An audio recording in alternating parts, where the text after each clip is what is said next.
My name's Emma Watson, and the day I went in for cancer surgery, my dad texted that he was on an emergency work trip, even though I could see he was at his new stepson's birthday party.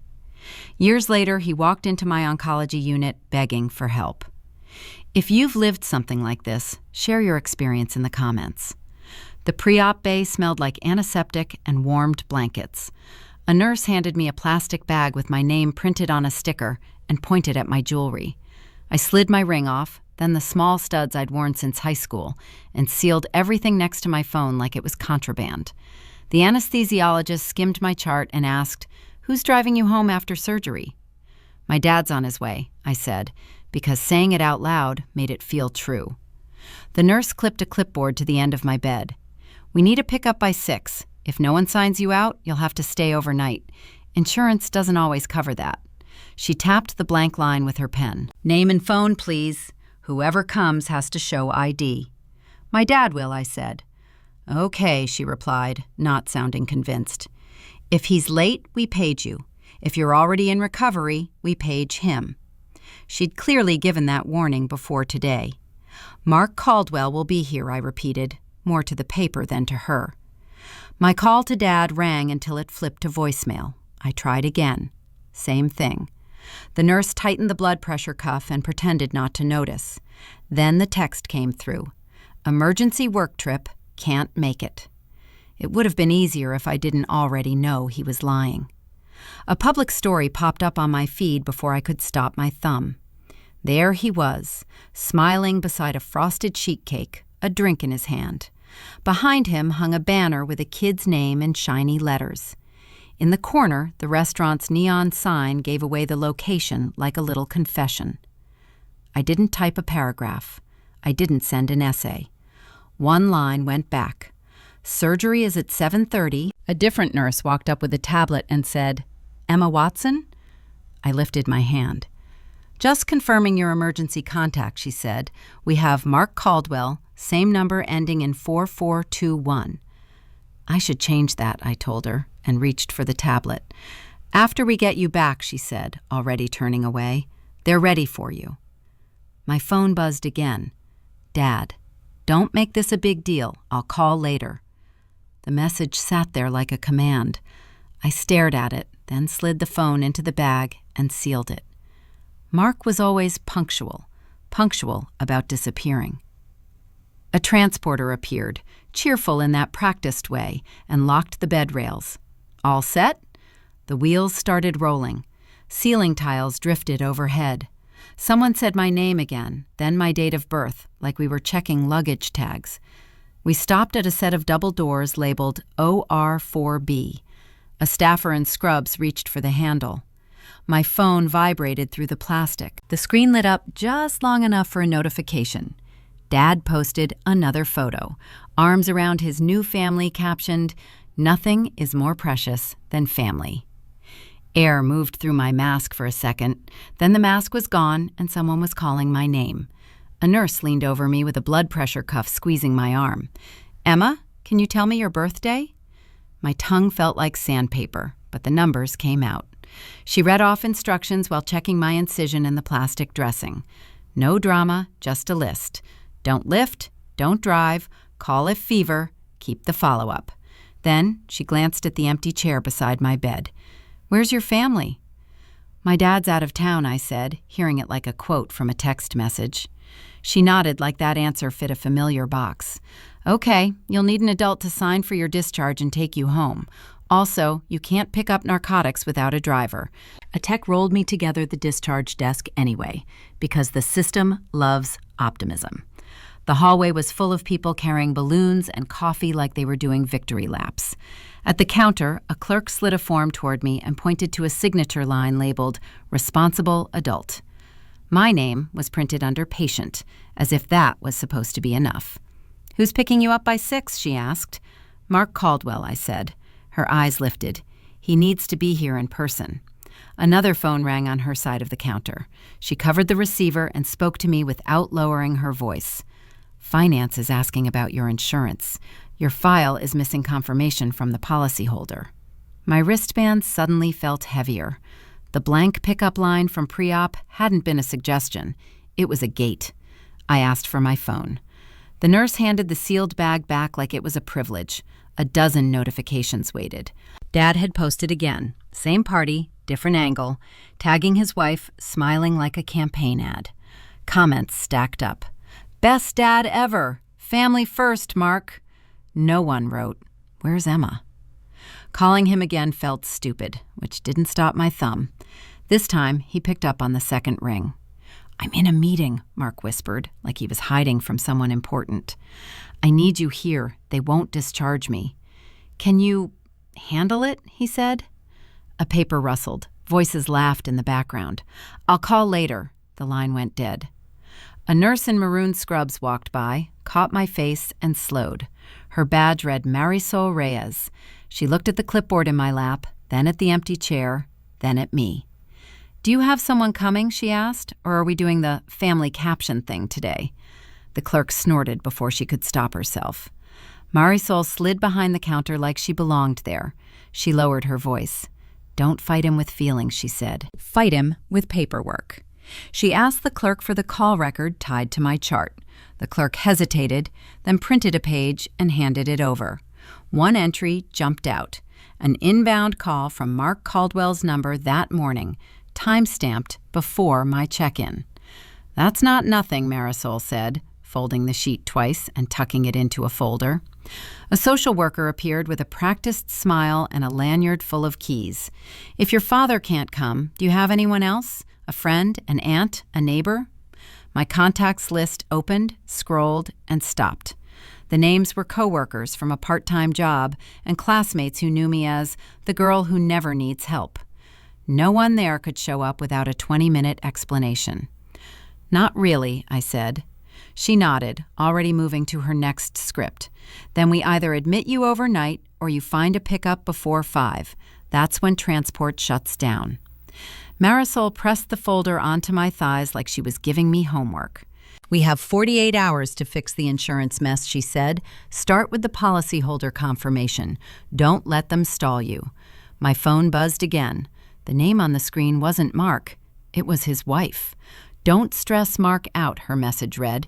"He's sacrificing for the family." Marisol watched my face as I read it, then reached for the clipboard and pulled it closer. The ride home felt longer than it should have.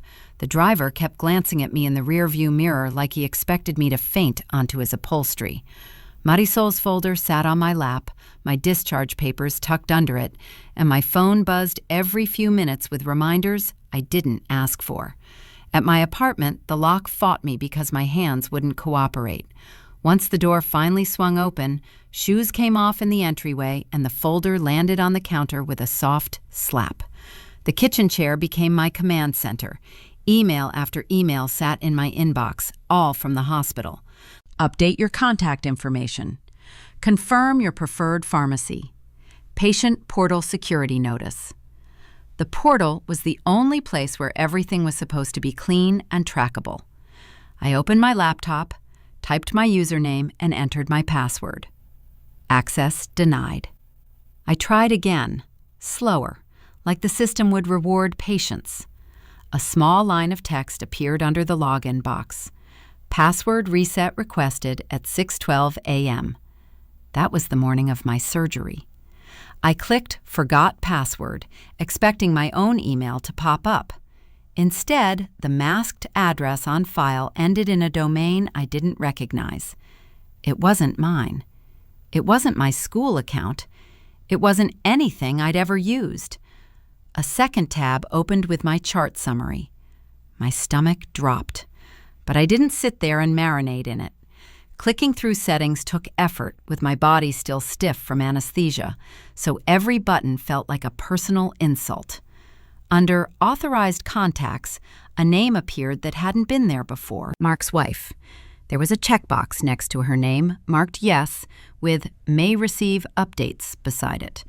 Another section showed the same, Consent on File. I stared at it like it might blink first. The form had a date and time. Yesterday. That was impossible. I hadn't signed anything for her. I didn't even talk to her. Marisol's words replayed in the most annoying way, "Fight with paperwork." So I grabbed my keys, grabbed the folder, and headed back out. The taxi driver looked annoyed when I asked to go to the medical records office at Texas Medical Center, but he drove. At the window, a woman with a neat bun slid a clipboard toward me. "What can we help you with?" "I need an audit trail," I said. "Who changed my portal contact info, and when?" She blinked once. "We don't usually—" "I'm requesting it," I said, keeping my voice even, "for my file."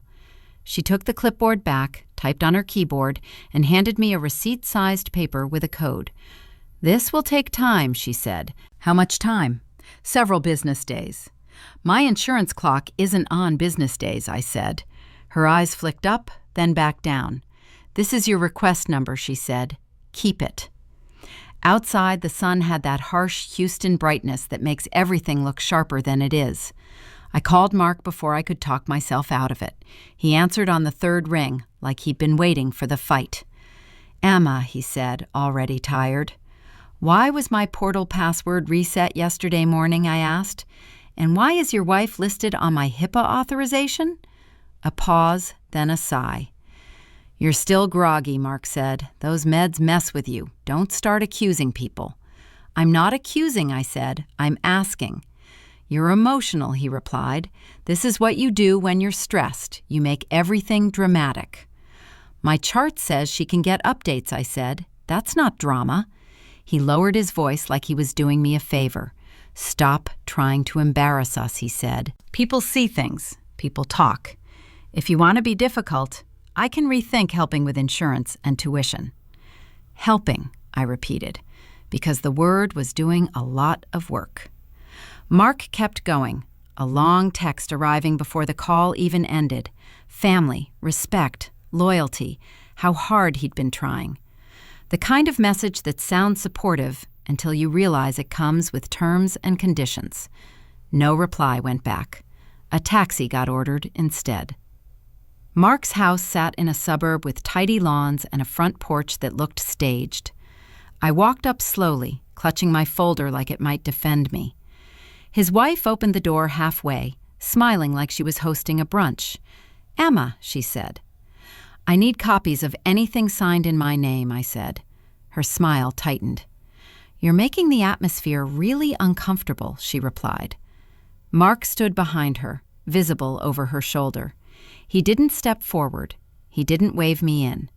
He just watched, arms at his sides, like this was a weather event. "Can you tell him to come outside?" I asked. She didn't turn around. "Go home," she said, and then the door closed. Through the glass, a wooden sign on their wall faced me in perfect cursive. "Home is where the heart is." I stared at it for half a second, thinking his heart must have gotten left at that birthday party, then turned back toward the curb. My phone chimed before the taxi even arrived. An email from the hospital popped up. "Patient portal access suspended due to suspicious activity." "Where to?" the driver asked, hand hovering over the gear shift. "Back to the hospital," I said, still staring at the portal lockout email like it might change if I blinked hard enough. Texas Medical Center looked the same from the outside, which felt rude. The finance office didn't have a line, just a few chairs and a counter that reminded you to keep your voice down about life-altering numbers. I slid Marisol's folder across the desk and added my request code from records. The woman behind the counter typed for a long time, then stopped and looked at her screen like it had personally offended her. "Your insurance denied the claim," she said. "Denied?"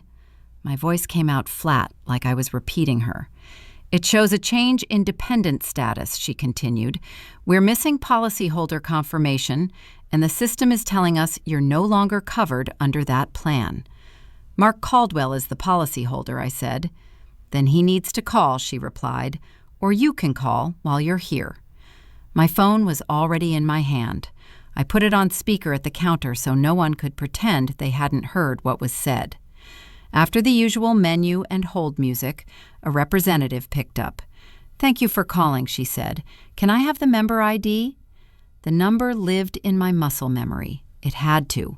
Mark used to hold the card and joke, "I'll keep this so you don't lose it," like I was 8 years old and not a person with cancer. I gave the ID. The rep asked for my name, date of birth, address. Her keyboard clicked. "I'm seeing you were removed as a dependent," she said. "Removed when?" I asked. "One moment," more clicking. "Effective the date of the procedure. The change was requested by the policyholder." My throat tightened, but I kept my voice steady. "So he called and did that," I said. "Yes, ma'am," she replied, still cheerful. "That is what the record indicates." At the counter, the finance clerk watched me the way people watch someone realize a door has been locked from the other side.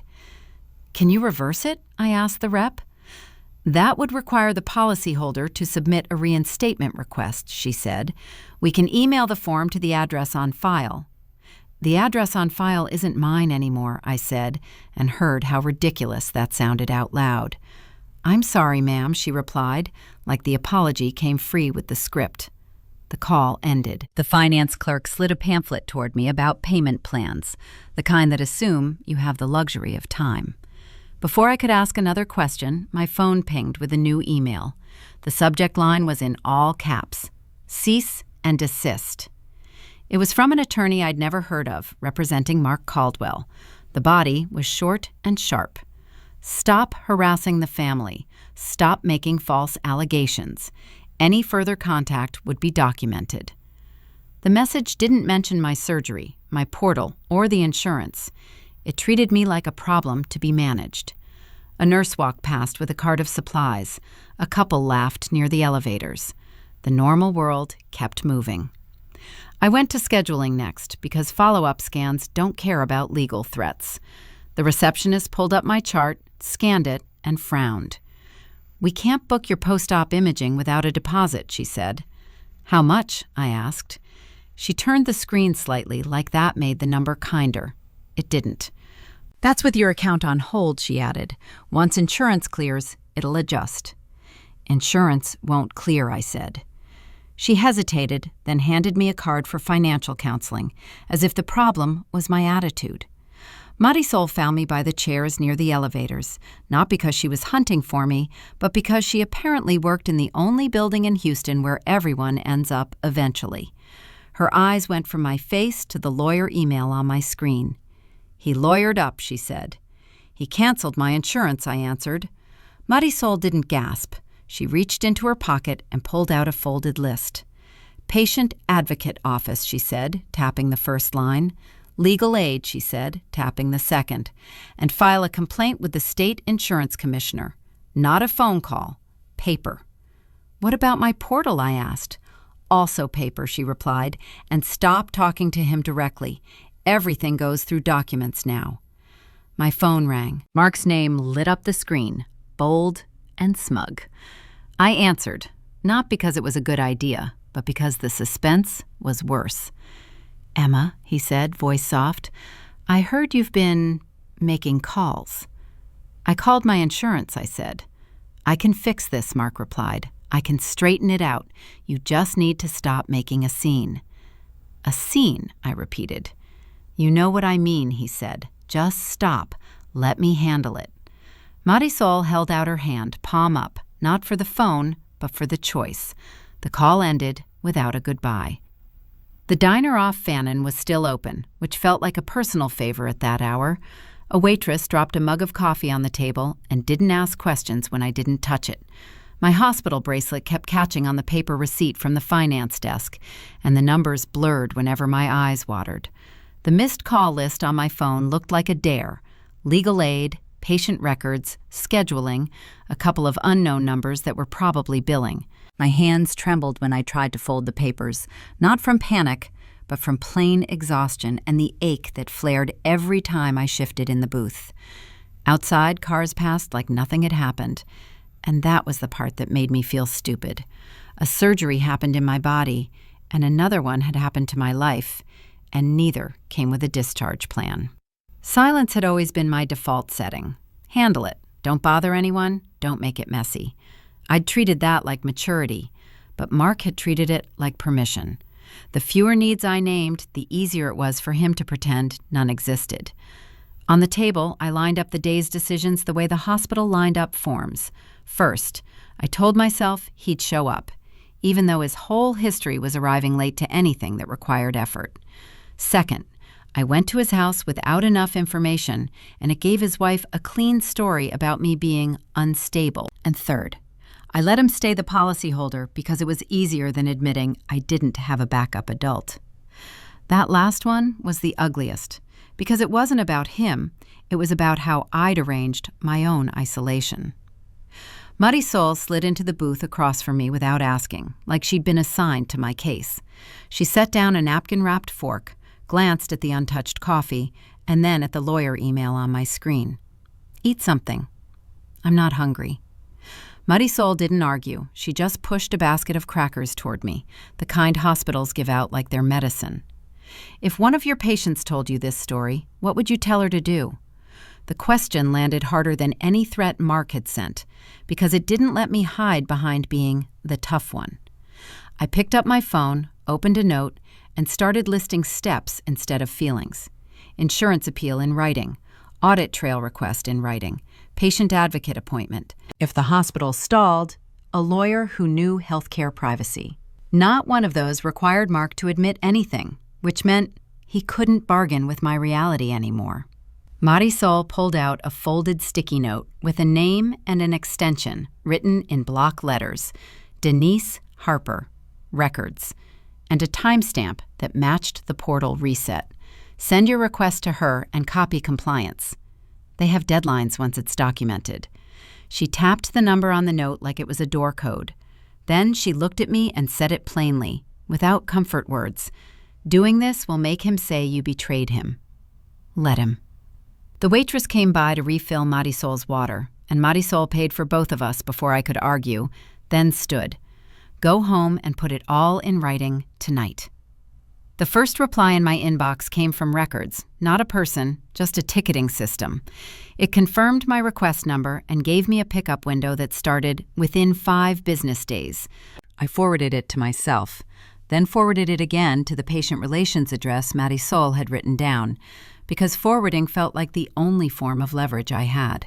By mid-morning, I was back at the medical records office, moving slower than normal and trying not to show it.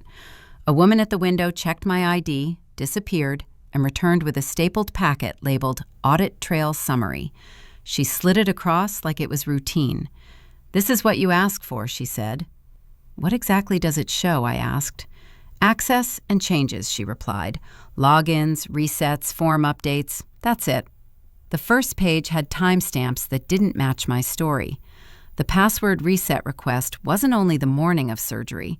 There was one 2 weeks earlier, the day of my pre-op consult. Another entry showed my authorized contacts updated that same afternoon. I stared at the date, then at the printed user type. Household. Under that label, my dad's number appeared again. Not a name, just the digits and a verification flag. The notes read like a checklist. Email changed, reset initiated, contact permissions modified. Nothing about why, nothing about consent. I asked for copies of the form that added Mark's wife. The clerk pointed at a line on the audit page. "You'll need a separate release for scanned documents," she said. "I'm the patient," I replied.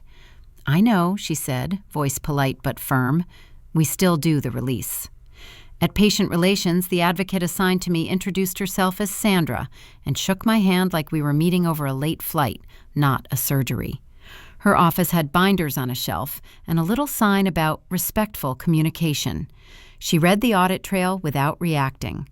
"I'm going to be direct," Sandra said. "When we see signs of a family dispute, we get cautious. People use hospitals as battlegrounds." "This isn't a battleground," I said. "It's my chart." Sandra nodded and slid a blank timeline form toward me. "Then we treat it that way. Dates, times, who said what you can document." A stack of my printed emails went on her desk. The insurance call log went on top. She didn't promise anything. She just wrote down the names of departments and circled compliance twice. On my way out, I stopped at the same finance counter from yesterday, asking the clerk to confirm what she'd told me about missing policyholder confirmation. Her face tightened, like she'd been warned. "I don't remember our conversation," she said. You printed me a payment plan brochure, I replied. She lifted her shoulders. Lots of people get brochures. The phone record Marisol had saved still existed, but now it was filed under a household account activity label, which made it sound like a shared Netflix password instead of a cancer patient's access. Every time I tried to tie the action to a person, the system pushed it back into a category. That afternoon, an email from the insurance company arrived. Not to me, but to the masked address on file.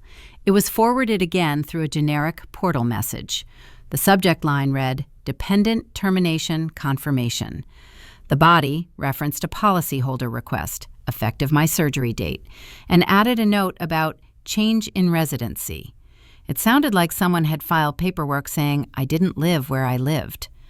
A second email landed right after from Mark's attorney. Attached were supporting documents, including a typed statement about my erratic behavior, a mention of pain medication misuse, and a reminder that false allegations could have consequences. It didn't matter that none of it was true. The point was to make my complaints look like symptoms. At the hospital hallway bench outside Sandra's office, my folder opened again, this time with a legal pad on top. Dates went down the left margin. Next to each one, I wrote what I could prove. Reset request, contact authorization update, insurance termination call, portal suspension. Names went beside departments, not people, because that's how the building worked. I underlined pre-op consult twice. The next message came in while my pen was still moving. It was another email from Mark's attorney titled Settlement Offer with a PDF attached. The first page said Mark would assist with a portion of costs if I signed a statement confirming there had been no fraud or wrongdoing by him. At the bottom, a signature line waited, blank, while my cursor hovered over it. Sandra, my patient advocate, had scheduled a compliance meeting for that afternoon. It was a small room off patient relations, 1 table, 4 chairs, and a rules poster on the wall. I set my packet down in the middle, like a science fair project nobody wanted to judge. A woman from compliance introduced herself as Janet and asked me to start from the beginning, but only in dates. A second person on speakerphone said she represented the insurance company. No one invited Mark, which was the point. State what you're requesting, Janet said.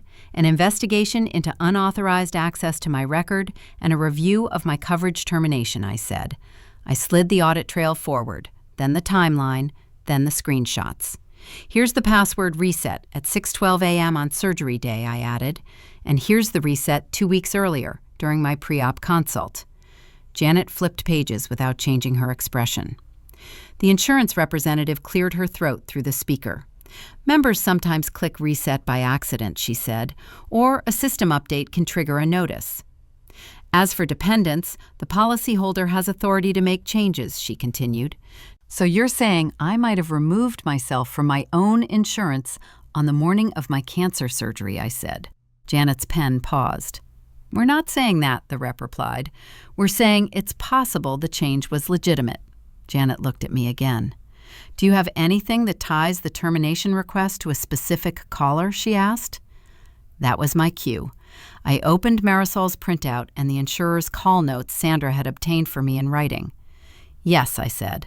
The policyholder's number is listed, and it matches Mark Caldwell's phone ending in 4421. The representative verified him with security questions, not me, and the request was processed effective the date of my procedure. The speaker went silent for a beat. Janet turned to her laptop and typed. And the HIPAA authorization? Janet asked. I pointed at the audit trail line showing the update, then at the device entry that came with it. Compliance can see the access location, I said. The portal changes were made from a device on my household account during the pre-op visit, and the follow-up access matches the address where Mark lives. If this is a family issue, I said, then don't use an insurance hotline and HIPAA to manage it. Janet didn't smile, but she nodded once, like she'd just found the correct file drawer. We're opening an internal review, Janet said. You'll receive a written acknowledgement today, and your account access will be restricted while we investigate. We will also contact the policyholder to request an explanation for the insurance change and the authorization update. On speaker, the insurance representative shifted tone, suddenly careful. If the request was made under false pretenses, we can review reinstatement and adjust billing, she said. A printed letter slid across the table with a case number and a warning that contacting me through unofficial channels could be considered harassment. Janet tapped the line where it said, "My emergency contact would be updated immediately upon request." "Do you want to file a restriction on disclosure as well?" she asked. "Yes," I said. A new form appeared, and I filled it out with my own number, then Marisol's, then nobody else. My hand cramped halfway through, but the pen kept moving. Janet stamped the page and made a copy for me. "We'll communicate with Mr. Caldwell directly," she said. "Please do not respond to him if he reaches out." Clinic ran late, which meant my lunch was a protein bar crushed in my white coat pocket. The hallway outside infusion was packed. My phone had a new number, and his was blocked, but the hospital directory didn't care. Residents came and went, fellowships ended, and the work kept stacking up. Marisol still asked her one question whenever she saw me, anyway. Marisol Reyes caught my sleeve as I passed the nurse's station.